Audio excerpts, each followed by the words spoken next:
Bismillah, Assalamualaikum warahmatullahi wabarakatuh. Alhamdulillah wassalatu ala nabiyina Muhammadin wa ala alihi wa sahbihi wa man tabi'ahum bi ihsani ila yaumidin. Alhamdulillah kita dapat berjumpa lagi pada kesempatan kali ini dan melanjutkan pembelajaran kita yaitu tentang pembelajaran membahas dari isi dari Peraturan Menteri Lingkungan Hidup dan Kehutanan Republik Indonesia nomor 12 atau disingkat Permen LHK nomor 12 tahun 2020 tentang penyimpanan limbah bahan berbahaya dan beracun.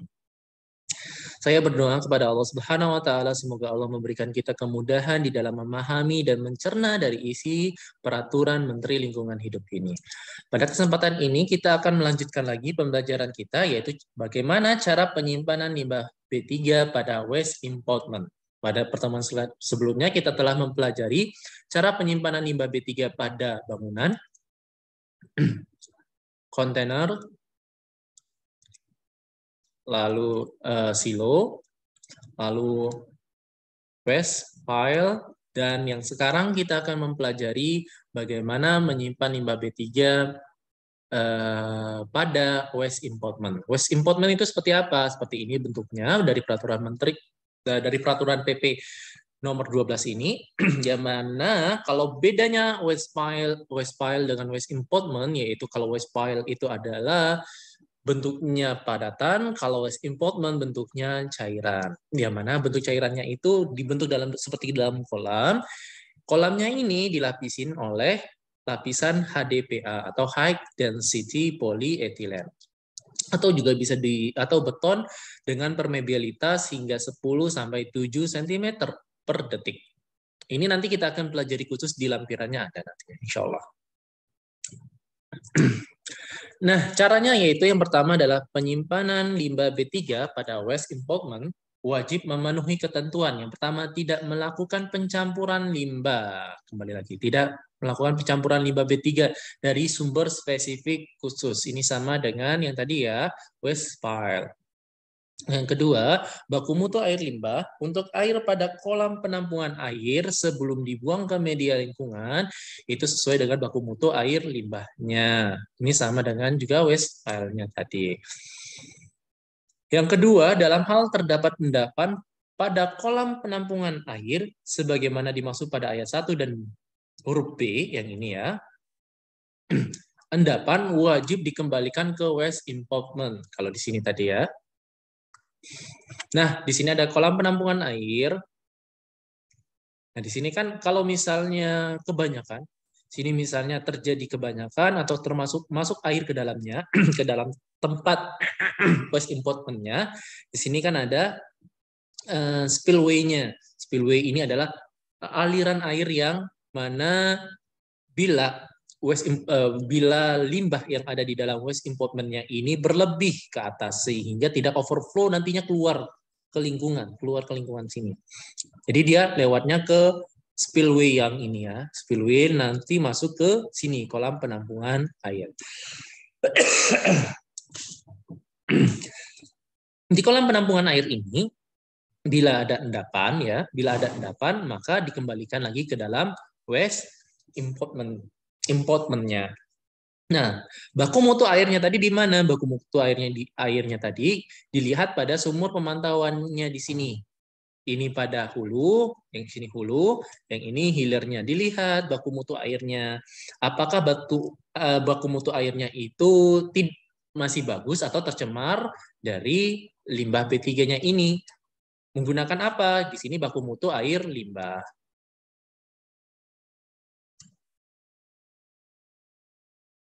Maaf ya, baku mutunya di sini maksudnya adalah baku mutu pada kolam penampungan ini ya.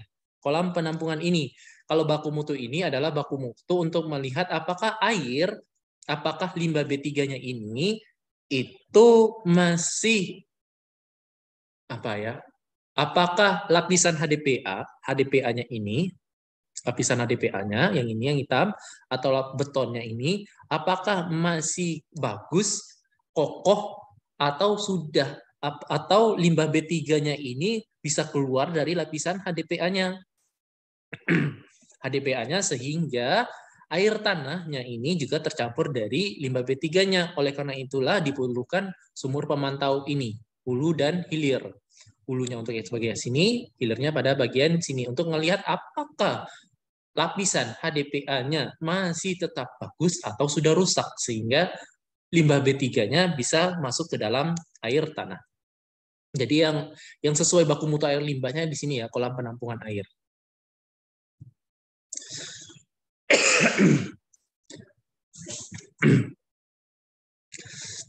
Selanjutnya, baku mutu air limbah sebagaimana dimaksud dalam pasal 26 ayat 1 huruf C, yang ini,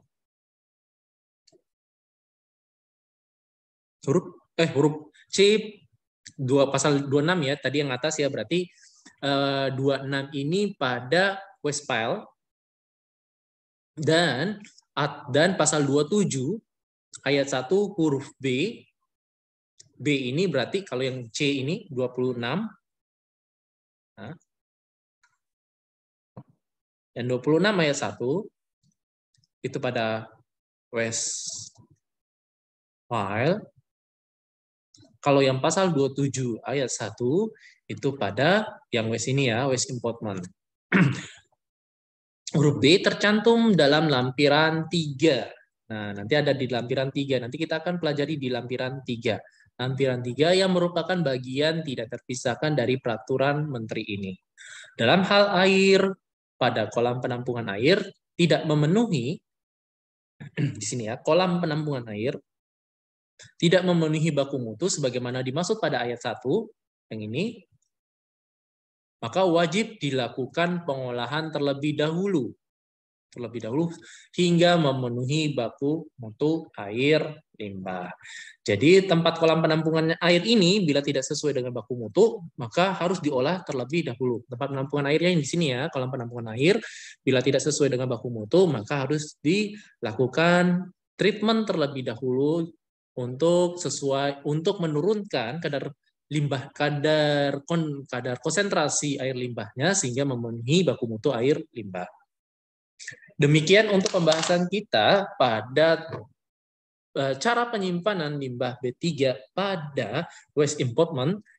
Insya Allah pada selanjutnya kita akan mempelajari bagaimana waktu penyimpanan limbah B3 atau bagaimana penjelasan waktu penyimpanan limbah B3 berdasarkan Permen LHK nomor 12 tahun 2020. Bila ada pertanyaan, silakan ditanyakan di kolom komentar di bawah atau di grup diskusi kita.